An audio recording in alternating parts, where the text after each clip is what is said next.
E meus amigos, como é que vocês estão? Então, meu nome é Matheus, para quem não me conhece, gostaria de estar passando com vocês algumas coisas.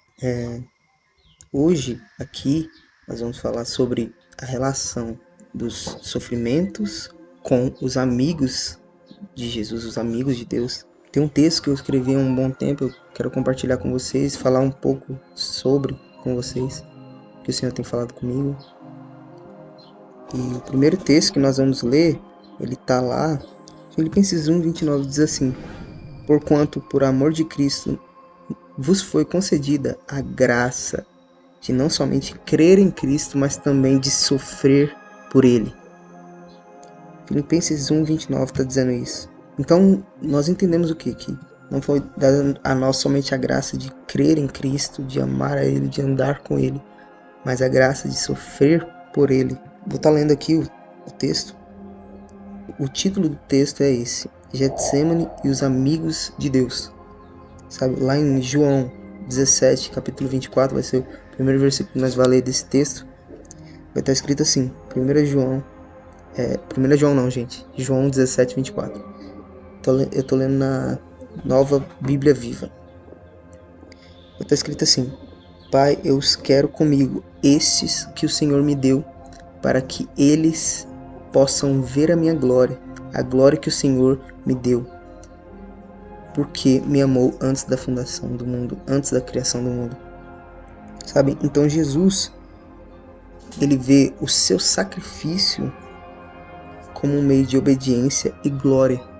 Sabe? Jesus sabia que o sacrifício, os sofrimentos que ele iria passar, iria gerar uma glória. Então, estar próximo desse Cristo, estar próximo de Jesus, é sinônimo de uma visão. Que visão é essa? Jesus deseja que os seus amigos vissem essa glória, a glória que é gerada por meio desses sofrimentos. Então, Jesus deseja que os seus amigos vissem a sua glória, visualizando o seu estado no Getsêmani. Quando Jesus ele vai subir ao Getsêmani, ele chama os seus 3 amigos, ele chama João, ele chama Tiago, ele chama Pedro, sabe? Esses eram os amigos de Jesus, os amigos mais próximos de Jesus. Sabe, não é de se estranhar que no momento de maior sofrimento ele diz, fiquem aqui comigo e vigiem comigo, porque a minha alma está profundamente aflita. E ele chama seus melhores amigos, ele chama aqueles que lhe eram mais próximos. Então Jesus deseja que eles vissem aquele momento, que era um momento de sofrimento, um momento, sabe, em que Jesus estava sendo esmagado. E o que eu entendo com isso? Que certamente existe algo que só se aprende vendo o Cordeiro de Deus suando sangue. Deus é bom. Então, meus amigos, por que Jesus queria que eles vissem aquele estado em que eles estavam? Por que Jesus chamou eles para verem, para terem essa visão? Eu acredito muito que existe algo que nós precisamos aprender, existe um tipo de revelação que nós só vamos ter quando nós partilharmos os sofrimentos de Jesus, quando nós estivermos com Ele nesse local, sabe? Nós precisamos ver isso para aprender algo. No texto eu escrevi: será que haverá uma geração que não irá perder o Cordeiro de vista no momento da sua angústia? Que não irá falhar no convite que ele fez aos seus amigos mais íntimos de vigiar com ele, pois sua alma está profundamente aflita? Essa geração de amigos, caso responda corretamente a essa expectativa, irá gerar algo que somente quem passa por este momento junto ao Cordeiro pode carregar. Uma glória nunca antes vista. Eu acredito que com isso, nós estaremos caminhando em direção à estatura do varão perfeito. Talvez seja essa parte que nós menos temos dado atenção. Seria essa a revelação que nos falta? Sabe, gente, tem muitas pessoas que têm a revelação de Jesus como sendo aquele que supre, e isso é muito bom. Tendo Jesus como aquele que transforma, aquele que cura, aquele que faz milagres, isso é muito bom. Só que quando você para olhar, essa revelação é a mesma revelação, a mesma revelação que a multidão tinha de Jesus. A multidão conhecia Jesus como sendo aquele que fazia milagres. A multidão tinha a revelação de Jesus como sendo aquele que multiplica um pão.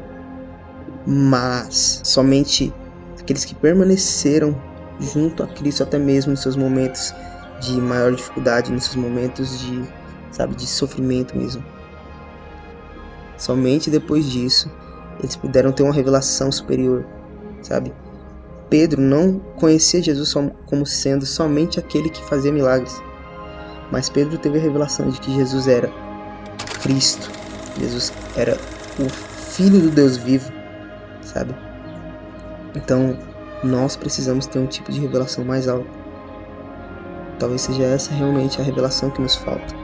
De que Ele é aquele que, por meio da obediência, Ele acaba sendo tão fiel ao Senhor que Ele sofre, porque esse mundo, esse sistema vai contra a vontade de Deus. E todos aqueles que permanecem na vontade de Deus vão ser, em algum momento, vão passar por perseguição, vão passar por dificuldades. Gente, isso que não é algo que deveria nos desanimar, porque Jesus, Ele olha para essas coisas e Ele vê que isso vai gerar glória, isso vai gerar algo superior, isso vai gerar algo poderoso. Então seria essa a revelação que nos falta? Eu acredito pessoalmente que sim, e me arrependo por isso, por não dar tanta atenção a isso também.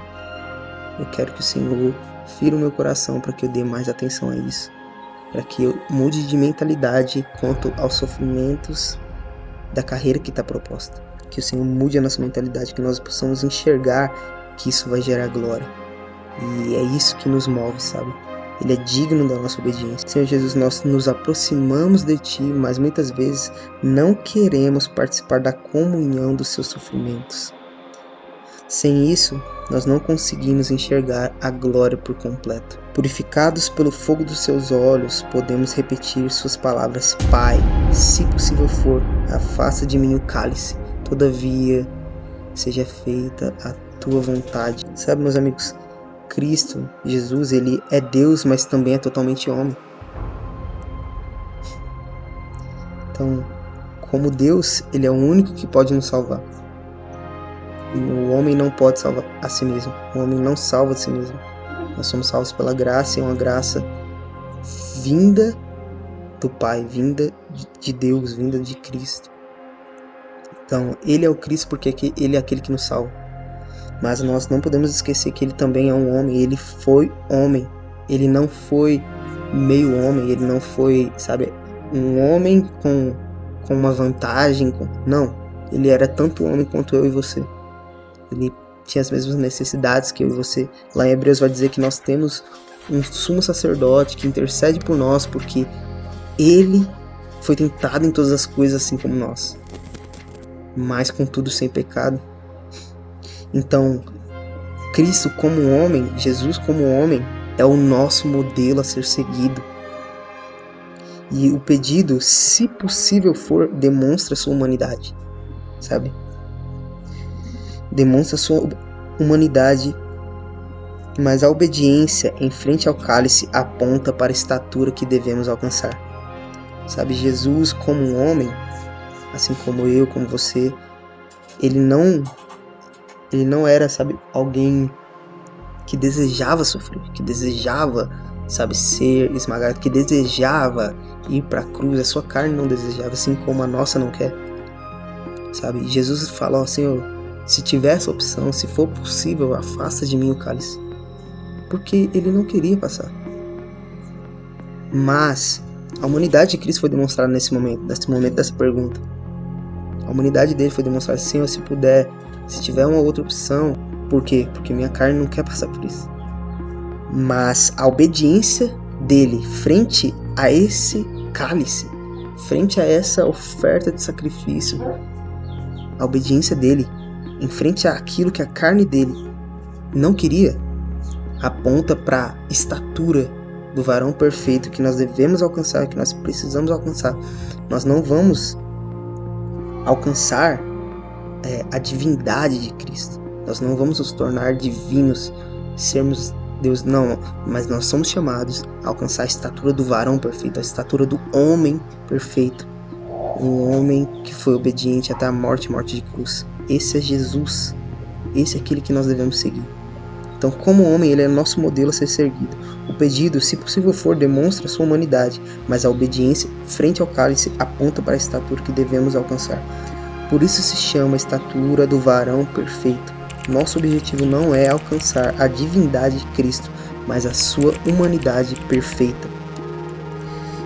Então, Jesus, ele é como um fruto que foi esmagado, que gerou sementes. Jesus foi, a Bíblia chama, primeiramente ele de unigênito do Pai, mas por meio do seu sacrifício, ele se tornou o primogênito. Aquele que era o unigênito se tornou o primogênito. Então, podemos olhar para Jesus como se ele fosse um fruto que foi esmagado e as suas sementes foram plantadas. Então, ele foi plantado por Deus. Ele é o segundo Adão.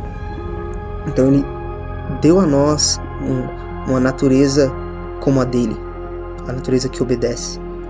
Então, quando você planta algo, você espera colher algo semelhante. Sabe, muitas pessoas olham para as coisas que Jesus fez e falam: mas é porque ele era Jesus, né? Então, com isso elas tentam nutrir um tipo de vida diferente da de Cristo, um tipo de vida em que eu não vou seguir esse caminho que Jesus seguiu. Eu vou fazer tudo diferente dele e tá tudo certo. Não está tudo certo. Porque Jesus foi plantado como uma semente por Deus e Deus deseja colher frutos semelhantes a Cristo. Então, se você usava esse slogan de mas é porque ele era Jesus, meu irmão, para com isso. Porque o desejo de Deus é que você seja semelhante a Cristo. Que você seja semelhante ao Filho. E existe uma graça para que você viva isso. Na verdade, a graça nos foi dada para isso, para sermos semelhantes a Ele, para conhecermos e prosseguirmos em conhecê-lo, e assim nos tornarmos como Ele. Então, Jesus é como algo que foi plantado e o Senhor deseja os frutos, sabe? Quando se planta algo, se espera colher algo semelhante. Jesus, o Filho obediente, foi plantado para deixar de ser o unigênito e se tornar o primeiro de muitos. Já fomos gerados nele, agora devemos alcançar a sua estatura, a sua maturidade, para dar maior glória a Deus. A semente também dá alegria, mas o objetivo é a maturidade do fruto, sabe? O simples fato de você ter nascido de novo, você é como uma semente, isso já dá alegria a Deus. A Bíblia fala que quando um pecador se arrepende, há festa nos céus. Isso dá alegria. Mas o objetivo não é você ficar como você está agora. O objetivo é você alcançar a maturidade, sabe? Então, nós fomos gerados nele. E agora devemos alcançar a sua estatura, a sua maturidade, para dar maior glória a Deus. A semente dá alegria, mas o objetivo é a maturidade do fruto. Ninguém planta algo sem esperar o fruto. E Deus não fez isso. Deus não plantou algo sem esperar o fruto. Então o que nós podemos concluir com tudo isso? Que a tribulação, o sofrimento precede a glória.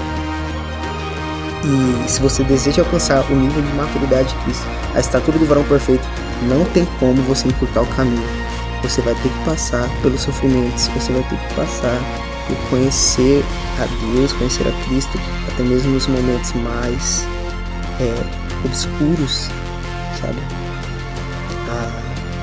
Salmos, Davi vai dizer assim, que ainda que eu passe pelo vale da sombra da morte, eu não temerei mal algum, porque tu estás comigo, sabe? Então, meus amigos, não acho que nos momentos de sofrimento nós estamos sós, sabe? Cristo morreu por nós e Ele está agora mesmo, Ele está ressurreto, Ele está agora mesmo intercedendo por nós como sumo sacerdote. Então, a tribulação precede a glória e uma está ligada à outra, uma atrai a outra. Quando existe obediência ao Pai no processo, seguindo o exemplo do Cordeiro.